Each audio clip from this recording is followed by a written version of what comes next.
The gunshot that echoed through the Montana Valley wasn't what caught Lucas Jensen's attention that bitter January morning in 1878. It was the silence that followed.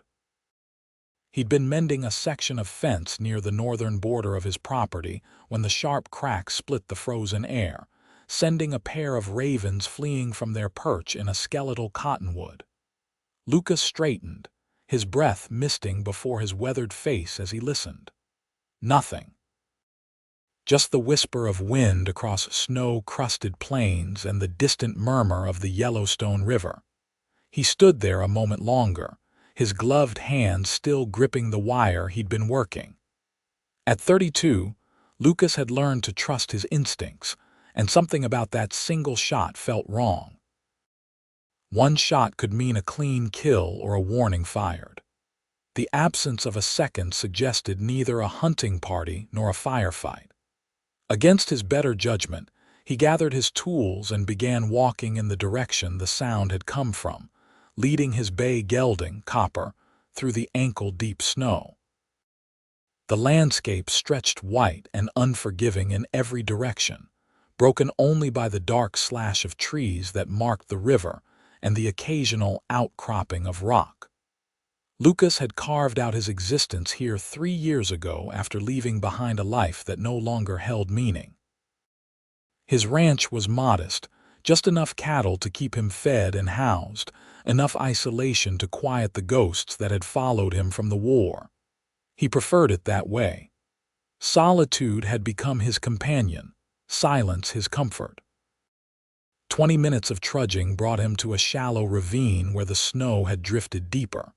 That's when he saw her. At first he thought it might be a fallen deer, a dark shape half buried in white. But as he drew closer, his heart kicked hard against his ribs.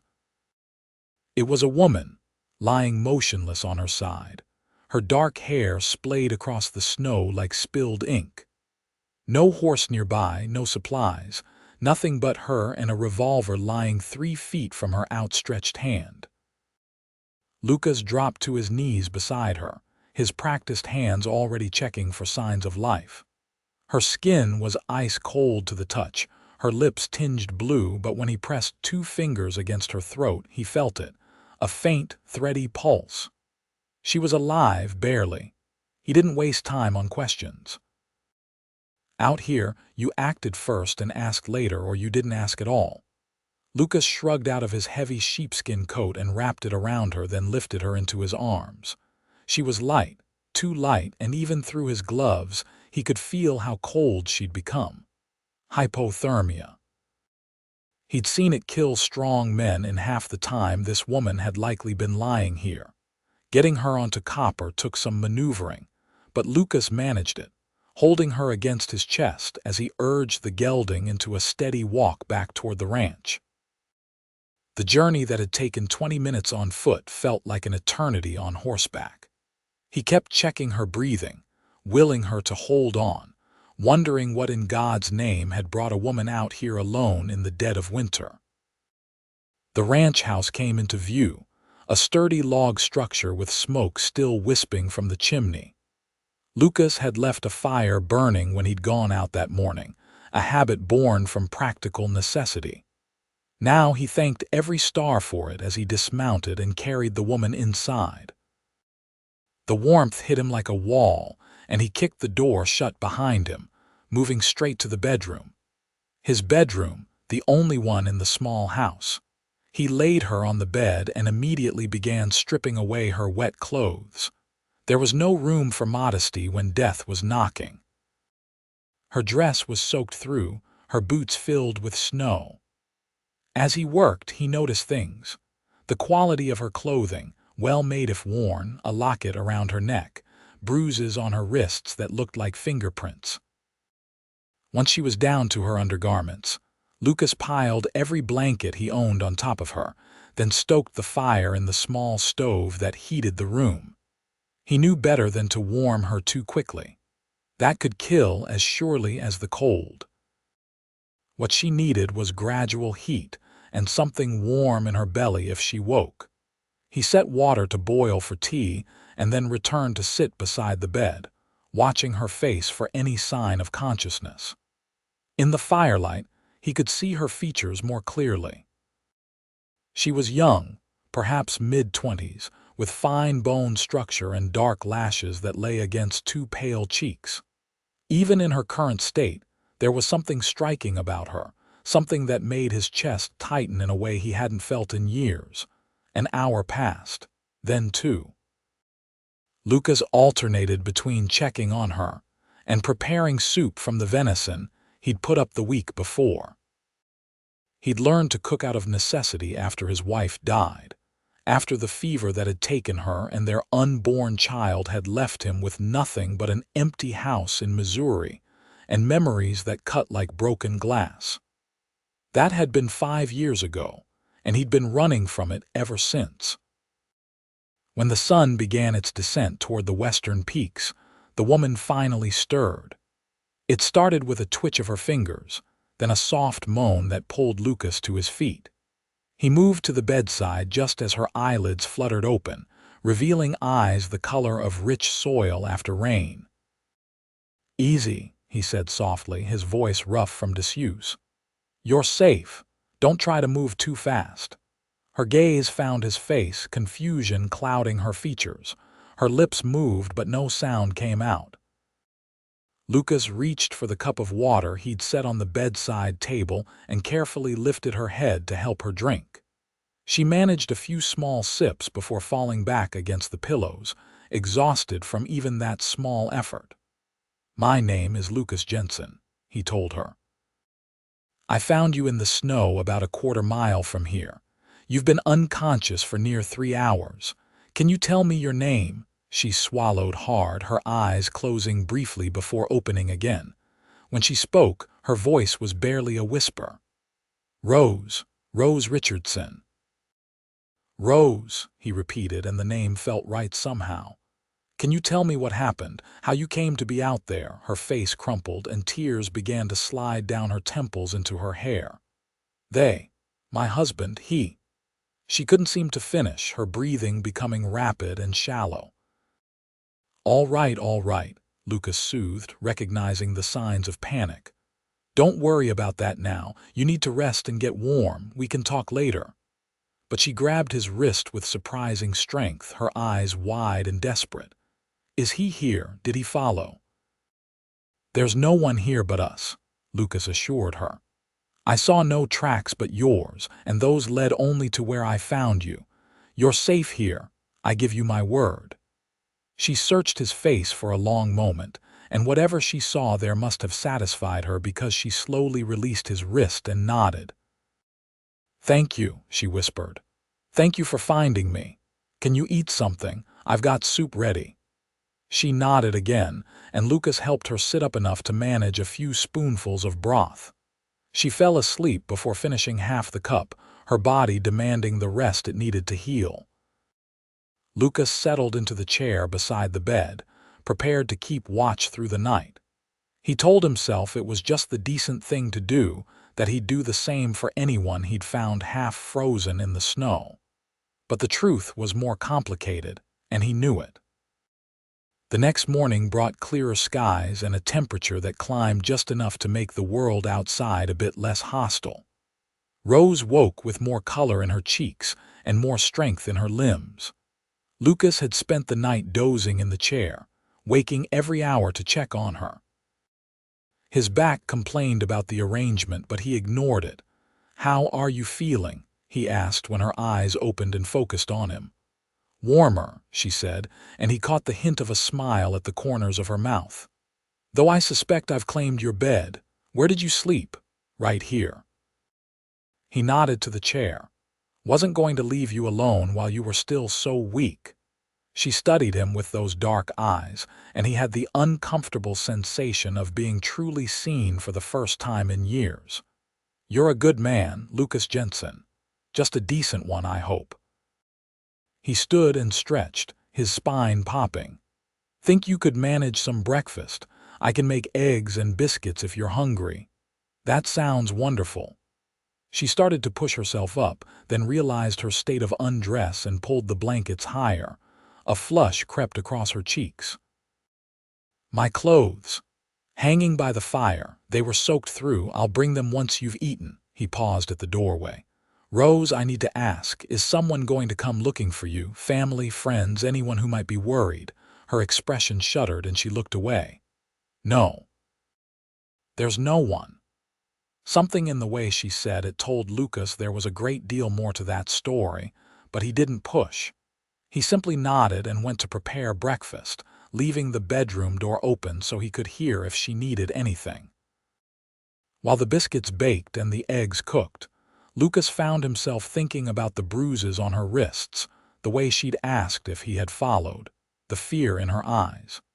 He'd seen enough of the world to piece together a likely story, and it made his jaw clench. But he forced himself to stay calm, to take things slow.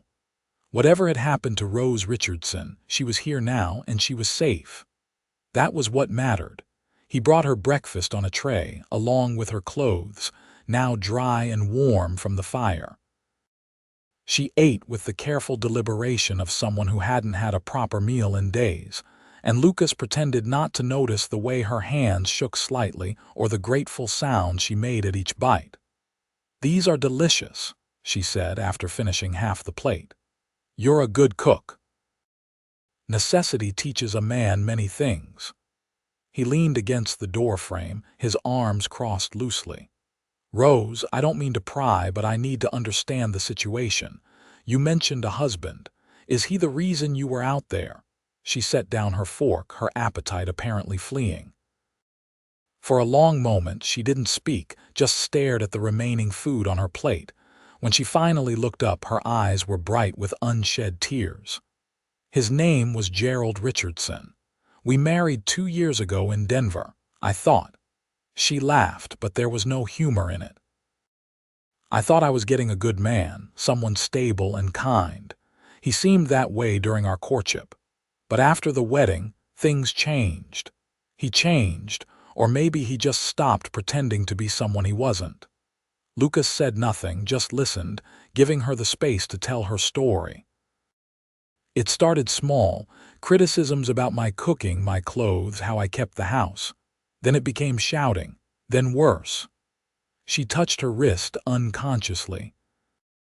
"Last week, he informed me that he'd gambled away most of our money and that we'd be moving to Montana, to some mining town where he'd heard there was work. We traveled for days, and the whole time he grew meaner, angrier.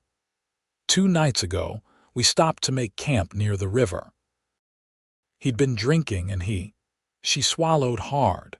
"He beat me worse than he ever had before, said it was my fault we were in this position, my fault he'd lost his money, my fault his life had turned out this way. I was certain he was going to kill me. But he didn't," Lucas said quietly. "No. He passed out from the drink and I saw my chance. I took his revolver and I ran. I didn't know where I was going, just knew I had to get away. I walked all night through the snow. By morning, I was so cold I couldn't feel my feet anymore. I thought about using the gun, about just ending it all rather than freezing to death or being dragged back to him." Her voice dropped to a whisper. "I even put it to my head, but I couldn't do it. So I fired it into the air instead, thinking maybe someone would hear, maybe someone would find my body and at least give me a decent burial." "I heard it," Lucas said. "And I found you alive, not dead. That's something, Rose. That's everything." She looked at him, tears now flowing freely down her cheeks. "But what do I do now? I have nothing. No money, no family, nowhere to go. And if Gerald is still alive, if he comes looking for me." Lucas moved into the room and crouched beside the bed, his blue eyes serious. "First thing, you heal and get your strength back. Second, you let me worry about this Gerald. If he shows up here, he'll have to go through me, and I promise you that won't be easy for him. Third, we figure out what comes next, but we do it one step at a time. You don't have to have all the answers today." "Why are you helping me?" she asked. "You don't know me, I could be lying about all of this." "You could be," he agreed, "but I don't think you are, and even if you were, leaving you to freeze wasn't an option I could live with." He stood and moved toward the door. "Get dressed and rest some more. We'll talk more later." Over the next 3 days, Rose slowly regained her strength. The frostbite on her toes and fingers proved minor, thanks to Lucas's quick action in getting her warm. She spent most of her time in the bedroom, but Lucas could hear her moving around when she felt able, could smell the scent of the lavender soap he'd set out for her when she washed. On the 4th day, she emerged from the bedroom dressed, and with her hair braided back from her face. Lucas was at the stove, stirring a pot of stew for lunch. He looked up and felt something shift in his chest at the sight of her standing there, healthy and whole, a tentative smile on her lips. "I was beginning to think you meant to stay in there forever," he said, trying to keep his tone light. "I didn't want to impose any more than I already have." She moved into the room, looking around at the simple but tidy space. "You've been sleeping on the floor, haven't you? I can tell by the blankets near the fireplace. Floor's not so bad, I've slept on worse. Lucas." She said his name with a firmness that made him look at her. "You've saved my life and given me your bed and fed me and asked nothing in return. The least you can do is let me help around here while I'm staying. I can cook and clean, mend your clothes, whatever needs doing. You're still healing. I'm well enough to be useful, please. I need to do something or I'll go mad just sitting in that room." There was a plea in her voice that he understood. Feeling helpless was its own kind of torture. "All right," he conceded. "But you take it slow, and if you start feeling poorly, you rest. Deal?" "Deal." They fell into a routine over the following week that felt surprisingly natural. Rose proved to be an excellent cook, and the house began to smell of fresh bread and herbs she'd found in Lucas's sparse pantry. She mended the holes in his shirts and socks, washed his clothes and her own, and brought a sense of life to the small ranch house that had been absent for as long as Lucas had lived there. In the evenings, they would sit by the fire and talk. Lucas found himself sharing stories he hadn't told anyone in years, about his childhood in Ohio, about the war and the things he'd seen, about his first wife, Mary, and the life they'd planned that never came to be. "You loved her very much," Rose said one night after he'd finished telling a story about Mary's terrible singing voice and how she'd insisted on singing anyway.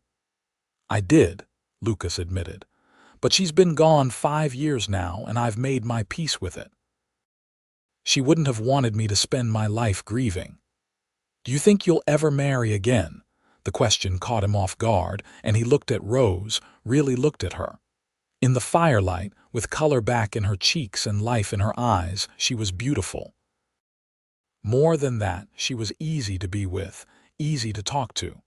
Over the past week and a half, he'd grown accustomed to her presence in a way that both comforted and unsettled him.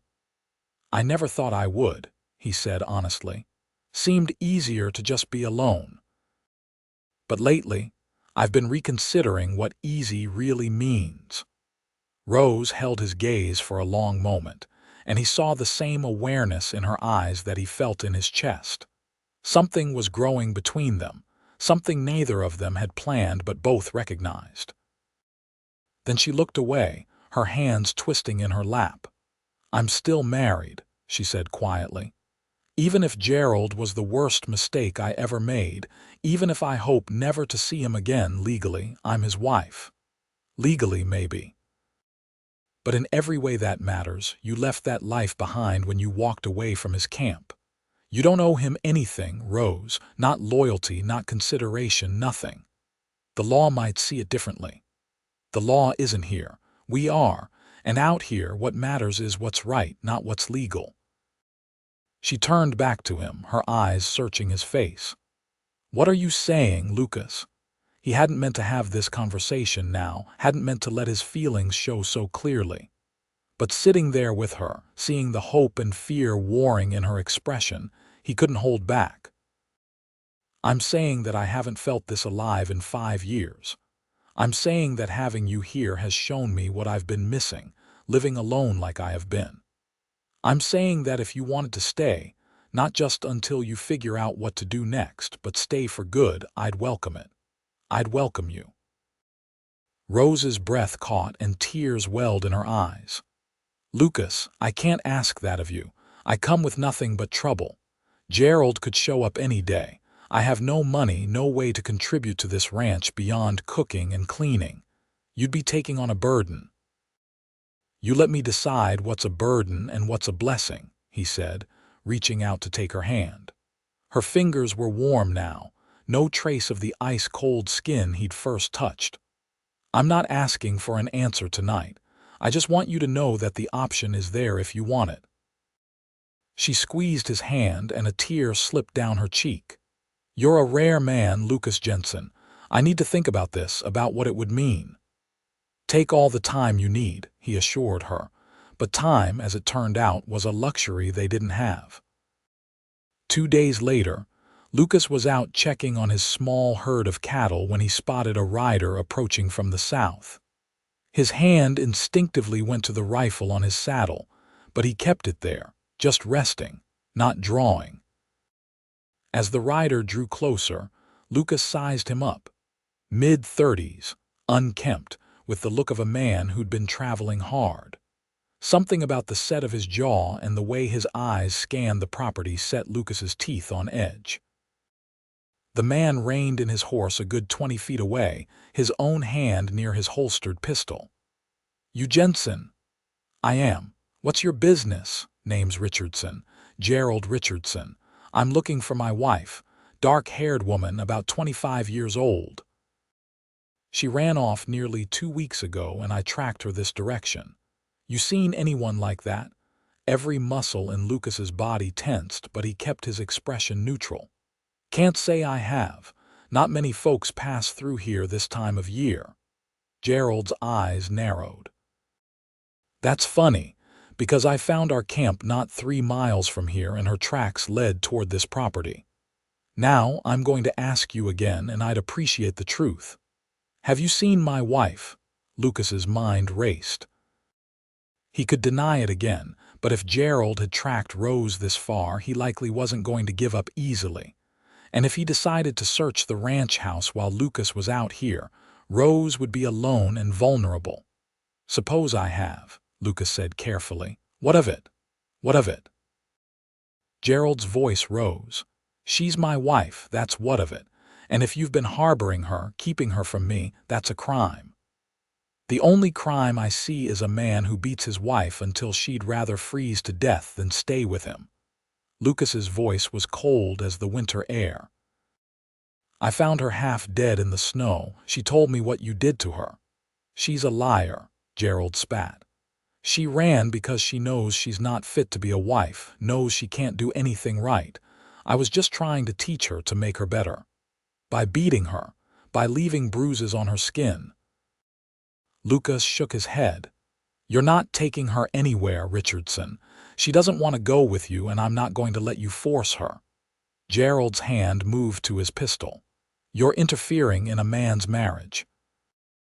That woman belongs to me, and I'm taking her back whether she wants to go or not, and whether you like it or not." "Then you're going to have to go through me," Lucas said, and his voice carried a finality that made Gerald hesitate.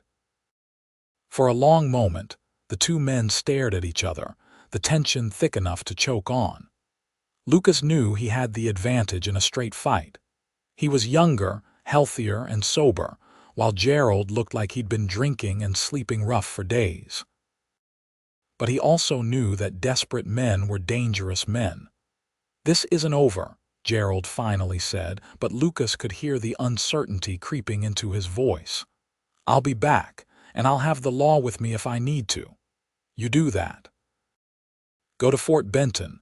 Talk to the territorial marshal if you can find him. Tell him you want your wife back, the one you beat and terrorized. See how much help he gives you." Lucas kept his hand near his rifle.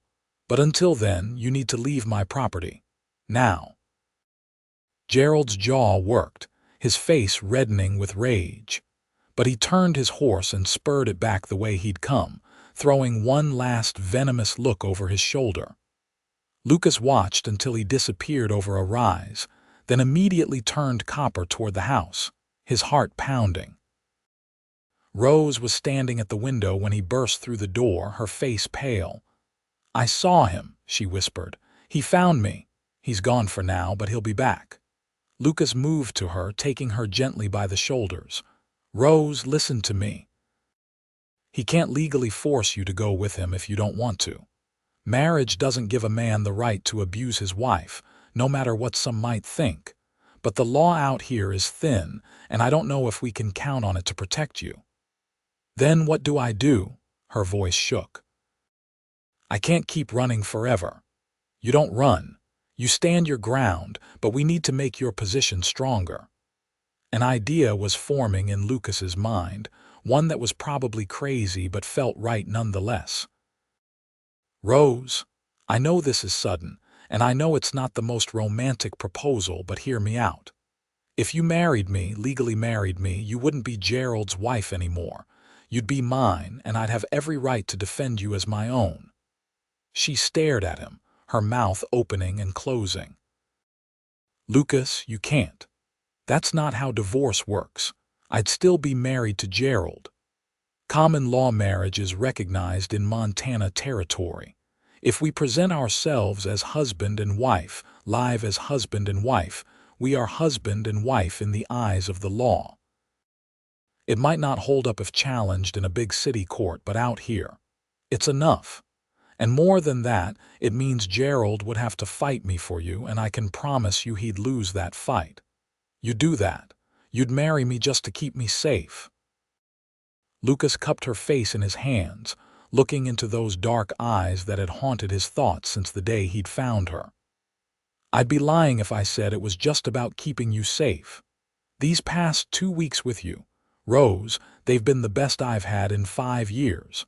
I meant what I said before. I want you to stay, and not just as someone passing through. I want you to be my wife, truly my wife, if you'll have me." "But you barely know me," she protested, even as she leaned into his touch. "I know you're brave, I know you're kind. I know you make the best biscuits I've ever tasted, and that you sing while you do the washing. I know you survived something that would have broken a lesser person, and that you're still willing to trust, still willing to hope. That's enough for me to build on. The rest, we'll learn together." Tears streamed down Rose's face, but she was smiling. "You're crazy, Lucas Jensen." "Probably," he admitted. "But that doesn't change the question. Will you marry me, Rose Richardson? Will you be my wife and let me be your husband, for real and for always?" She rose up on her toes and kissed him, her lips warm and soft against his. It was his answer before she even spoke, but when she pulled back, she whispered, "Yes, yes, I'll marry you." Lucas pulled her close, holding her against his chest, and for the first time since he'd lost Mary, he felt complete.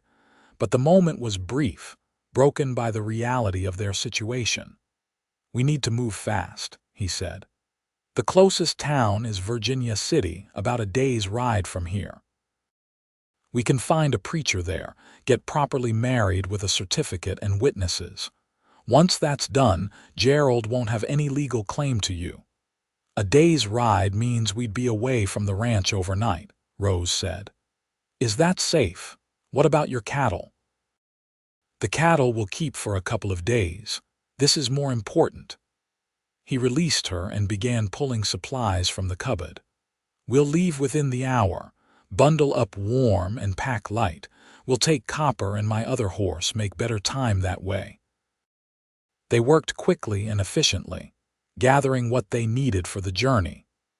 Lucas loaded his saddlebags with food and ammunition, while Rose packed a small bag with a change of clothes and the few personal items she had. Within 45 minutes, they were mounted and heading south toward Virginia City. The journey was cold but clear, the sky a brilliant blue above them. They rode hard for the first few hours, Lucas checking behind them regularly to make sure Gerald wasn't following. By mid-afternoon, they stopped to rest the horses and eat a quick meal of dried beef and hardtack. "Tell me about Virginia City," Rose said as they sat on a fallen log, their breath misting in the cold air. "Mining town, started up after gold was found in Alder Gulch back in '63. It was the territorial capital for a few years, but that moved to Helena recently. Still, it's got a few thousand people, plenty of shops and churches. We should be able to find a preacher willing to perform a ceremony without too many questions. And after, we just go back to your ranch and wait for Gerald to give up." Lucas was quiet for a moment, considering. "I've been thinking about that. Gerald struck me as the stubborn type and the vengeful type. Even if we're legally married, he might not accept it, might cause trouble. So what do? We make sure he can't. After we're married, I'll ride into Fort Benton and file a complaint with the territorial authorities about what he did to you. Get it on record. If he shows up again, if he tries anything, it'll be him breaking the law, not us. And I'll make it very clear that if he comes near you again, he'll regret it." Rose touched his arm. "I don't want you getting hurt because of me." "I won't. I've been taking care of myself for a long time, Rose. Trust me on this." They reached Virginia City as the sun was setting, painting the rough wooden buildings in shades of gold and amber. The town was alive with activity, despite the cold, miners and merchants and families going about their business. Lucas led them to a boarding house he'd stayed at once before, a respectable establishment run by a widow named Mrs. Patterson. The older woman recognized Lucas and greeted him warmly, her eyes going wide with curiosity when she saw Rose. "Mr. Jensen, what a surprise! And who is this lovely lady?" "Mrs. Patterson, this is my fiancée, Rose Richardson. We're here to be married and hoped you might have rooms for the night." "Oh, how wonderful! Yes, yes, of course, I have rooms available." She bustled them inside, chattering about love and weddings and how romantic it all was. Lucas and Rose exchanged glances, both amused and grateful for her enthusiasm. They took separate rooms, as was proper, though Lucas made sure his was right next to Rose's. After they'd settled in and cleaned up from the ride, they went down to the dining room for supper. Mrs. Patterson served them herself, along with several other boarders, and the conversation was lively. Afterward, Lucas walked Rose back to her room. At the door, she turned to him, her expression suddenly shy. "This is really happening, isn't it? Tomorrow I'll be your wife." "If you haven't changed your mind," Lucas said, though the thought of her backing out now made his chest ache. "I haven't. I'm nervous, but I haven't changed my mind." She took his hand. "Thank you, Lucas, for everything. For saving me, for believing me, for wanting me even with all the complications I bring." "You're not a complication, Rose. You're a gift." He lifted her hand to his lips and kissed her knuckles. "Get some rest. Tomorrow's an important day." That night, Lucas lay awake in his narrow bed, staring at the ceiling and thinking about the turn his life had taken. 2 weeks ago, he'd been alone, content in his solitude. Now he was about to marry a woman he barely knew, taking on her troubles as his own, and he couldn't bring himself to regret a single moment of it. Something about Rose had reached past all his carefully constructed walls and reminded him what it meant to feel, to hope, to love. The next morning dawned crisp and bright. Lucas dressed in his best clothes, which admittedly weren't much. Clean trousers, a pressed shirt, a vest that had seen better days but still looked respectable. When he came down to the dining room, he found Rose already there, and the sight of her stopped him in his tracks. She wore the same dress she'd had on when he found her, but she'd done something to it, altered it somehow so that it fit better, looked fresher. Her dark hair was pinned up in a simple but elegant style, and her cheeks were pink with color that had nothing to do with rouge. She was, quite simply, the most beautiful woman he'd ever seen. "You're staring," she said, but she was smiling. "Can't help it," he replied, moving to join her. You look stunning, and you look very handsome." She straightened his collar, her fingers gentle against his throat. "Are you ready for this? More ready than I've been for anything in a long time." After a quick breakfast, they set out to find a preacher. Mrs. Patterson directed them to a small church at the edge of town, where a young minister named Reverend Thomas Whitfield greeted them with enthusiasm. He asked few questions, content with their explanation that they were ranchers from up north who wanted to start their life together properly. Within an hour, they were standing before the simple altar, speaking vows that would bind them together for the rest of their lives. "Do you, Lucas Jensen, take this woman, Rose Richardson, to be your lawfully wedded wife, to have and to hold from this day forward for better, for worse, for richer, for poorer, in sickness and in health, until death do you part?" "I do," Lucas said, his voice steady and sure. "And do you, Rose Richardson, take this man, Lucas Jensen, to be your lawfully wedded husband, to have and to hold from this day forward for better, for worse, for richer, for poorer, in sickness and in health, until death do you part?" "I do," Rose whispered, her eyes locked on Lucas's. "Then by the power vested in me by the Montana Territory and Almighty God, I pronounce you husband and wife. You may kiss your bride."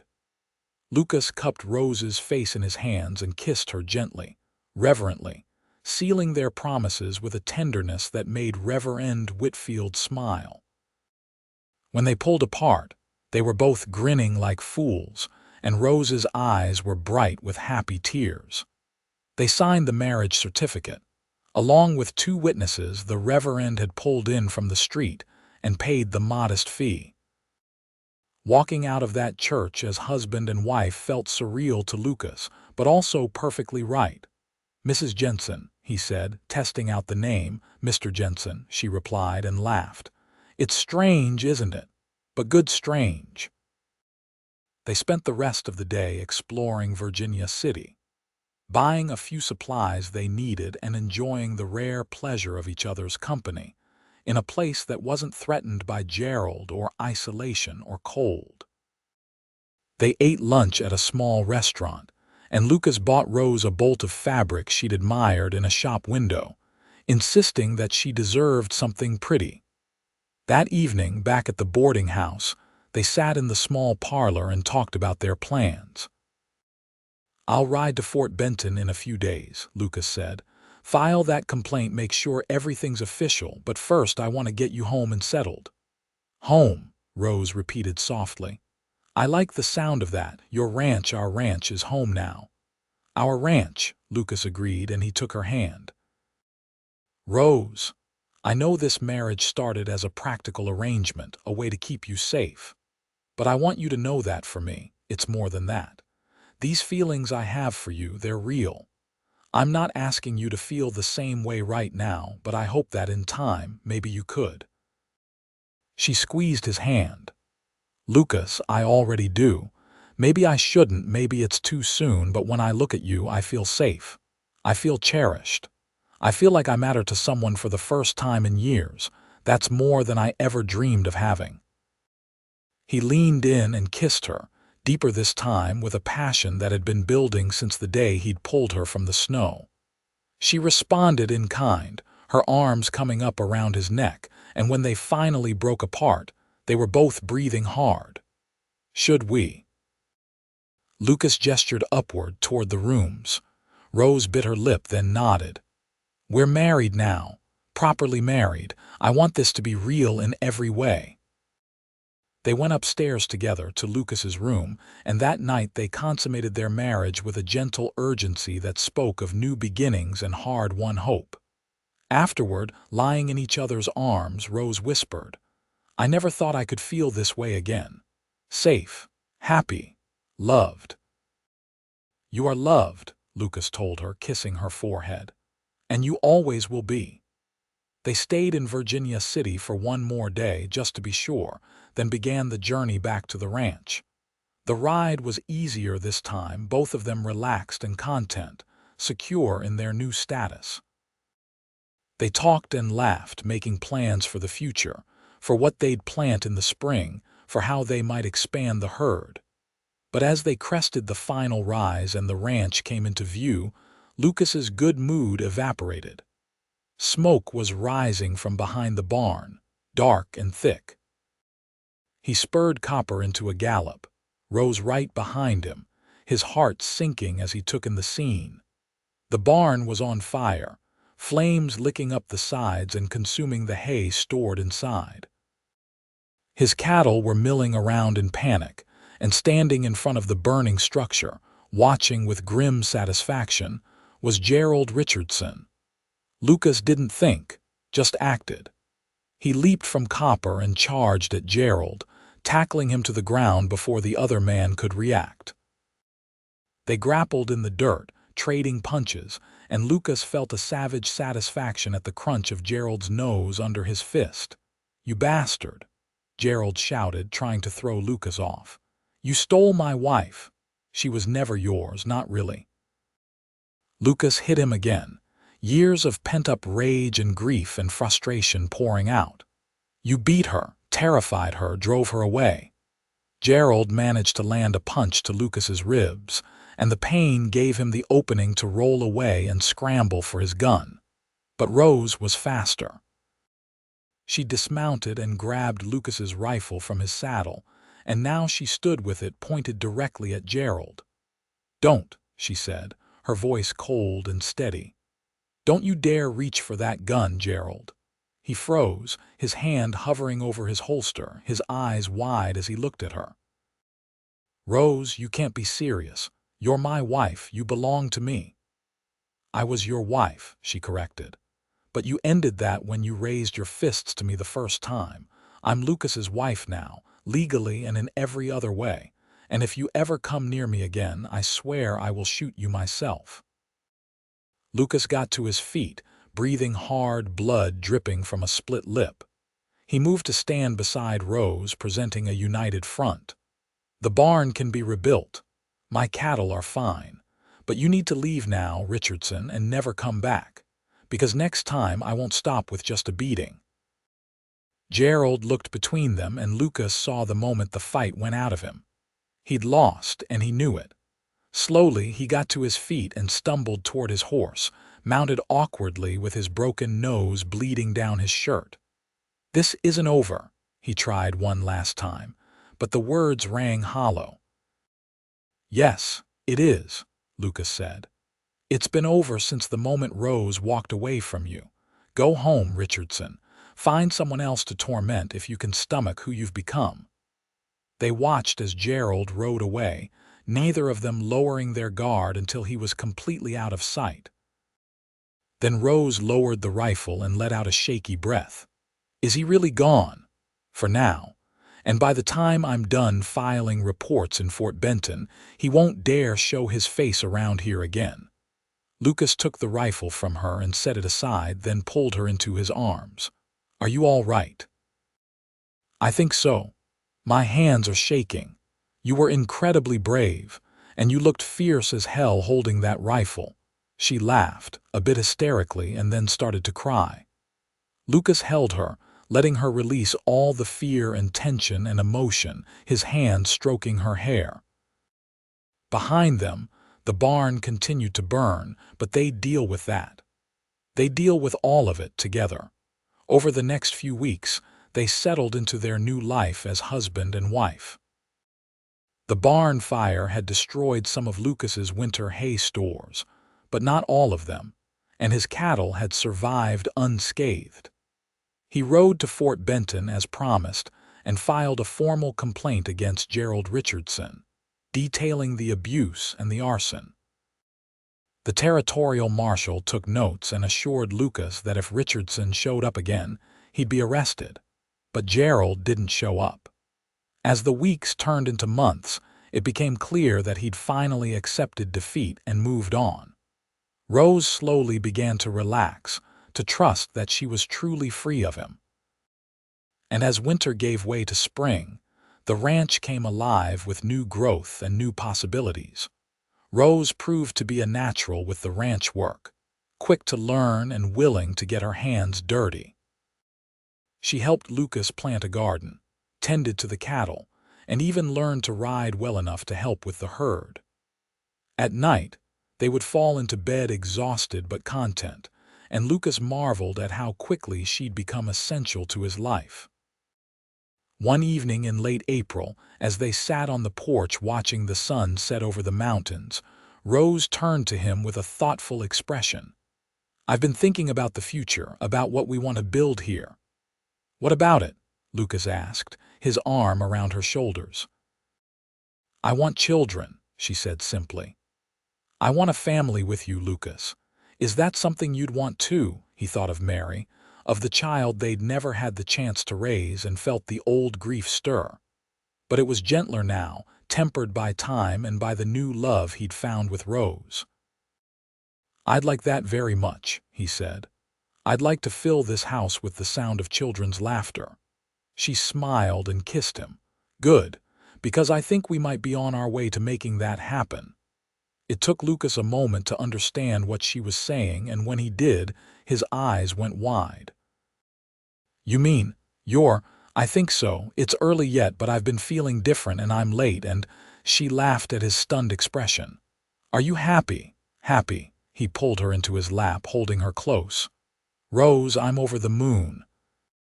I'm terrified and thrilled and grateful and 100 other things all at once." "Me too," she admitted, resting her head against his chest. "But we'll figure it out together." And they did. Rose's pregnancy progressed smoothly, and by December she was round and glowing, moving more slowly but still insisting on helping around the ranch. Lucas treated her like spun glass, much to her amusement, and prepared the house for their new arrival. On a snowy night in January 1879, exactly 1 year after Lucas had found Rose in the snow, their son was born. The labor was long and difficult, with only Lucas there to help, but Rose was strong, and when the baby finally arrived, filling the cabin with his lusty cries, Lucas wept with relief and joy.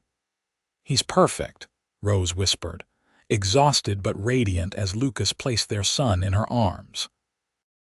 "He's absolutely perfect. What should we name him?" Lucas asked, stroking the baby's downy head. Rose thought for a moment. "Thomas, after the Reverend who married us, Thomas Jensen." "Thomas Jensen," Lucas repeated, and it felt right. "Welcome to the world, little man. You have no idea how loved you are." The months that followed were a blur of sleepless nights and endless wonder. Thomas was a healthy, happy baby, and watching Rose with their son filled Lucas with a contentment he'd never known. The ranch thrived, their small family thrived, and the ghosts of the past finally seemed to rest. 2 years later, Rose gave birth to their second child, a daughter they named Mary, after Lucas's first wife. Rose had suggested it, saying that the woman who'd loved Lucas first deserved to be remembered, and Lucas had loved her all the more for that generosity of spirit. Life wasn't always easy. There were hard winters and dry summers, sick cattle and broken equipment, the constant challenges of making a living from the land. But Lucas and Rose faced it all together, their love growing stronger with each passing year. On their 5th wedding anniversary, they stood on that same porch where they'd sat so many times before, watching their children play in the yard.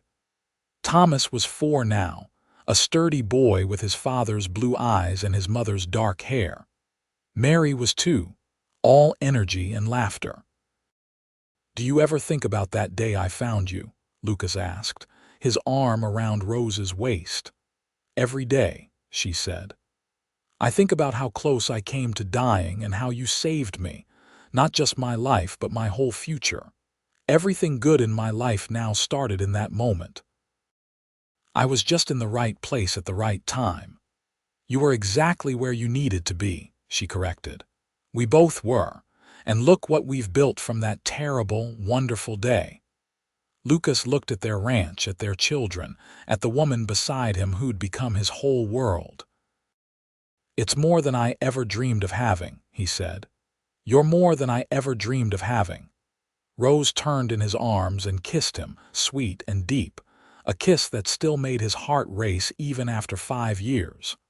"I love you, Lucas Jensen. Thank you for bringing me home." "I love you too, Rose Jensen. And you're welcome home every single day."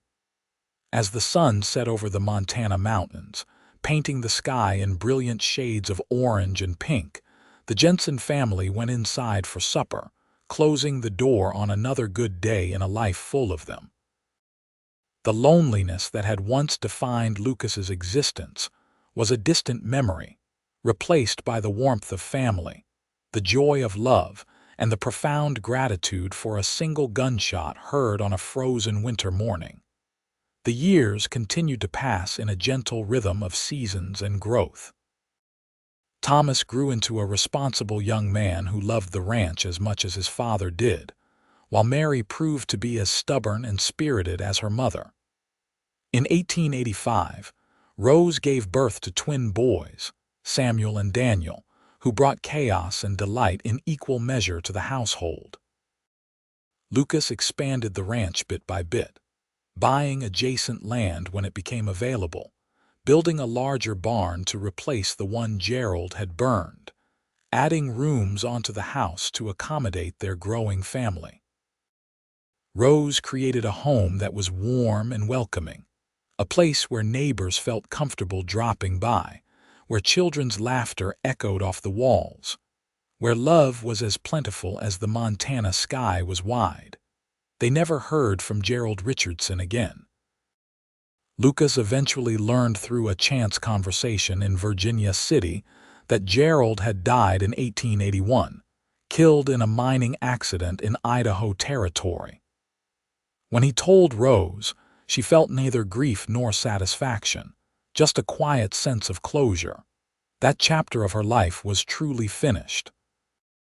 In 1890, when Thomas was 11 and preparing to help his father with the spring roundup, Rose found herself pregnant again.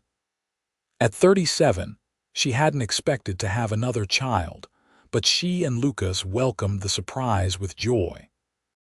Their daughter, Grace, was born in October, a tiny, perfect addition to their already full household.